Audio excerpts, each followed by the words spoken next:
አሰላሙ አለይኩም ወራህመቱላሂ ወበረካቱ። ውድና የተከበራችሁ ቻናል ተከታታዮች እንዴት ናቸው? ከኔ አልሐምዱሊላህ ረቢል ዓለሚን። በትላንትናው ቪዲዮ እንግዲህ የተሰጠ ኮሜንት ተመልከቱ። በጣም ይገርማል ማለት ነው። የገረመኝ የመጀመሪያ ጊዜ እንደዚህ የቡና ገለባ ይጠጣል እንዴ የሚል ጥያቄ ገና የመጀመሪያ ጊዜ ስጠየቅ እኔም ማለት ነው። እችኛዋ ምን ትላለች? ገለባው አይጠጣም እኛ ሀገር በጎጃም ነውር ነው አለች። አንዷ ደግሞ በጎንደር ደግሞ ምን አለች? ወሎዎች እኮ ይጠጣሉ ስላቸው ሳቁብኝ። እሺ ያኔ በእናንተ ሀገር ላይ ይጠጣ ይችላል፣ በእኛ ግን በወሎ ይጠጣል። ደግሞ ቢጠጣም ቆንጆ ነው። ጥቅሙን እኮ ነግሬያቸዋለሁ አይደለ? ሌላ ደግሞ የገረመኝን ኮሜንት ተመልከቱ። የስድብ ማአት አወረደችባት እና መጀመሪያ የቡና ገለባ ሲጠጣ የመጀመሪያ ጊዜ አንቺን ሳያለችኝ እኔ ወደዋለሁኝ ሀቢበቲ በእኛ ሀገር ይጠጣል። ይኸው አሁንም ቤቴ እያዘጋጀሁኝ ነው። ያው ነገራችኋለሁኝ ቡና እኔ ብዙ ጊዜ አልጠጣም፣ ሱስ የለብኝም። ነገር ግን ሰው ቢመጣ ምናምን እያልኩ ፈጭቼ አዘጋጃለሁኝም። እናም ለራሴም አንዳንድ ጊዜ የሚመጣብኝ አለ፣ ደስ ይለኛል የሆነ ቡና ጠጭ ጠጭ የሚል ሰዓት ሲመጣብኝ የዛኔ እጠጣለሁኝ ለራሴም ማለት ነው። ስለዚህ ፈጭቼ አዘጋጃለሁኝ እና እንደዚህ ገለባውን ስጨምርበት እንደነገርኳችሁ ልቤና አያመኝም እና ለዛ ነው በጣም ወደውና እንደምታያቸው ኮሜንት ላይ ግን ወይኔ ቡና ገለባ ይጠጣል እንዴ? እኔ እስከዛሬ ብዙ ቪዲዮዎችን ሰርቻለሁኝ። ቭሎግ ስሰራ ጨምሬ ነው ብዙ ጊዜ ታዩኛላችሁና ገለባውን ሳልጨምር ጠጥቼ አላቅም። ሲጀመር አይመቸኝም። ከለመዳችሁት ደግሞ ከባድ ነው፣ አይጣፍጠኝም። በቃ ቅሽሩን ስጠጣ ማለት ነው ልቤን ነው የሚያመኝና በቃ ወደዋለሁኝ። በእኛ ሀገር ይጠጣል፣ በደንብ ነው የሚጠጣው። በእኛ ሀገር እንግዲህ የማይጠጣበት ሀገር ሊኖር ይችላል፣ ግን የማይጠጣበት ሀገር ቢኖርም የሌላውንም ባህል የሌላውንም የሚጠቀመውን ነገር ማክበር አለባችሁ እንጂ እንደዚህ ነውር ነው ምናምን ነገር ስድብ ምንም አያስፈልግም። አትሰዳደቡ ለማለት ነው።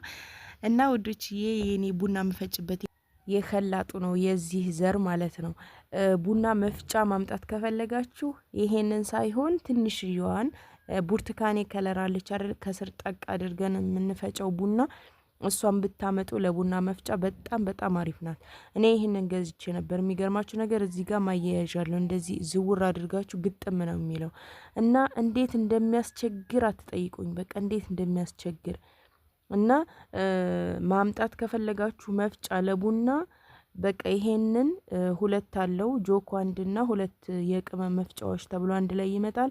እነሱን ለሌላ ነገር ካልሆነ በስተቀር ለቡና ብላችሁ ይሄንን እንዳታመጡ። እኔ በጣም እየተቸገርኩ ነው ያለሁት። ቡና አንዳንድ ጊዜ ያው አልጠቀምም እንጂ ብጠቀም ኖሮ በየቀኑ መፈጭ ቢሆን በጣም ነበር የምናደደው። በቃ በራሱ ሰዓት ውርድ ይልብኛል፣ በጣም ያስቸግራል። እና ጆኮ አንድ ጊዜ ወይ አሲር ሰራችሁበት ምናምን ጆኩ ሊጠቅማችሁ ይችላል። ሌላው ግን መፍጫ ስላለው ብላችሁ ችን የቡና መፍጫ ሳታመጡ እንዳትቀሩ፣ እቃ እየገዛችሁ ያላችሁ ልጆች ማለት ነው። በዚሁ አጋጣሚ ልንገራችሁ ብዬ ነው። ሌላ ደግሞ ስለ ካህረባ ስለ ኤሌክትሪክ የምከፍለውን በወር ምን ያክል ነው የሚመጣብሽ የምትሉኝን እሱን ልንገራችሁ። እንደነገርኳችሁ ሶስት ነን፣ ለሶስት ነው በጋራ የምንከፍለው ማለት ነው። ያው እኔና ሌላ ተከራይ ያለ ሁለት ነን ተከራዮቹ። ባለቤቷ ደግሞ አንዲት ናት፣ እሷም ትጠቀማለች። ሶስታችን ተጠቅመን ለጋራ የቆጣሪውን በሶስታችን እንከፍላለን ማለት ነው። ለሶስት እናደርገዋለን የሚመጣውን እና ስናደርገው የሚመጣው ምንድነው? የመጀመሪያ 400 ብር ነበር የሚመጣብን። አሁን ላይ ግን ጨምሯል ተብሎ 500 ብር መጥቶብናል ማለት ነው። ከዛ እንደውም ያሁኑ ወር 552 ብር አካባቢ ምናምን ነው የደረሰብን። 552 ብር 552 ብር ማለት ነው። ከዛ እናንተ ደምሩት እንግዲህ 3 ጊዜ 552 ብር እና በወር እንደዛ ነው የሚመጣብን። እንደምታዩት የምንጠቀመው ነገር ስቶቭ ነው ብዙ ጊዜ በክሰል፣ ምናልባት መብራት ከጠፋ አንዳንድ ጊዜ ነው። በነገራችን ላይ እነዚህ ከኔ ቻናል ላይ የሚገኙ የምግብ ስራዎች ናቸው። በዚሁ አጋጣሚ እያወራኋችሁ እነሱን እንዲታያቸው ብዬ ነው ያመጣኋቸው። የፈለጋችሁት ደስ ያላችሁ ነገር ካለ አሰራሩ እዚሁ ቻናሌ ላይ ታገኙታላችሁ ማለት ነው ውዶችዬ። እና እንደዚህ እያደረግን ነው የምንከፍለው። በጋራ ስቶቭ እንጠቀማለን። ከሰል አንዳንድ ጊዜ ነው። ሌላው ነገር የሚፈጭ አንዳንድ ነገሮች ወይ ጁስ ልሰራ እችላለሁኝ፣ እንደዚሁ ቡና ልፈጭ እችላለሁ፣ ወይ ሌላ ቅመም ነገር ልፈጭ እችላለሁኝ። እነዚህን እንጠቀማለን። ካውያ ብዙ ጊዜ አልጠቀምም እኔ እና ኢትዮጵያ ላይ የሚበላው ነገር ከምንም በላይ ማለት ነው ካውያ የልብስ መተኮሻ ማለት ነው። የጸጉርም መተኮሻ በጣም ነው የሚበላው። በጣም በተለይ ስቶቭ አትጠይቁኝ አልኳችሁ።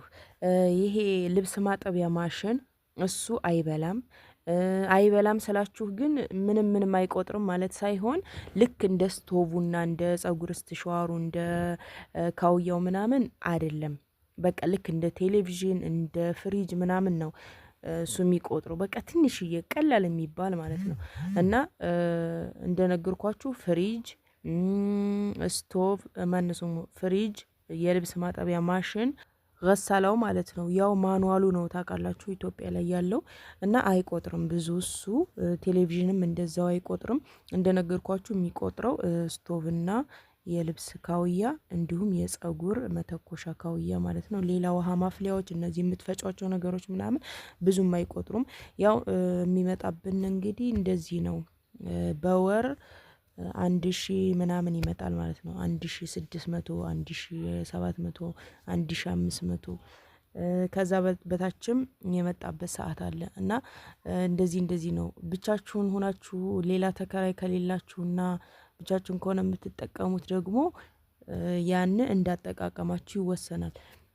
እዚህ አሁን ጎረቤቴ ያለች ያክስቴ ልጅ ማለት ነው በባለፈው 1800 ብር ከፍላለች። ያላት እንደነገርኳችሁ ቀሳላ ትጠቀማለች። ሌላ ደግሞ ስቶቭ በጣም ነው የምትጠቀመው። የሸክላው ነው ትልቁ ነው በጣም ይቆጥራል እሱ። ሌላው ደግሞ እንደዚህ ልብስ ምናምን ትተኩሳለች። ወሰደባት ብዬ እንትን ምለው የልብስ መተኮሻ ካውያው ማለት ነው እሱ ሊሆን ይችላል ብዬ አስባለሁኝ። እና በጣም ቆጥሮባታል። አንዳንድ ጊዜ በቃ ቆይቶ የተዘለለ ቁጥር ምናምን ሲኖር እንትን እዳ ይጥላል ስላችሁ ምሳሌ 1,000 ብር ስትከፍሉ ኑራችሁ 2,000 ብር ሊመጣ ይችላል ድንገት ማለት ነው። ወይም 500 ብር ስትከፍሉ ኑራችሁ 1,000 ብር ድንገት ሊመጣ ይችላል እና እንደዚህ አይነት ነገር ያጋጥማል። ያው ሀገራችን ላይ አሁን መብራቱ ተስተካክሏል፣ አልሐምዱሊላህ ደህና ነው። ያው መጨረሻውን አላህ ያሳምረው ነው የምንለው። ሌላው ደግሞ የኢትዮጵያ አዛን እንዴት ነው? በስልክ ነው ወይ እየሰማን ያለ ነው? ቪዲዮ ስትቀርጽ ይሰማል ምናምን የምትሏላችሁና እኔ መስጂድ አጠገብ ስለሆነ ነው ያለሁትና ቪዲዮ ስሰራ የሆነ ነገር ስልክ ሳወራ ብዙ ጊዜ አዛን ሰዓት ላይ ከሆነ ይሰማል በደንብ ማለት ነው።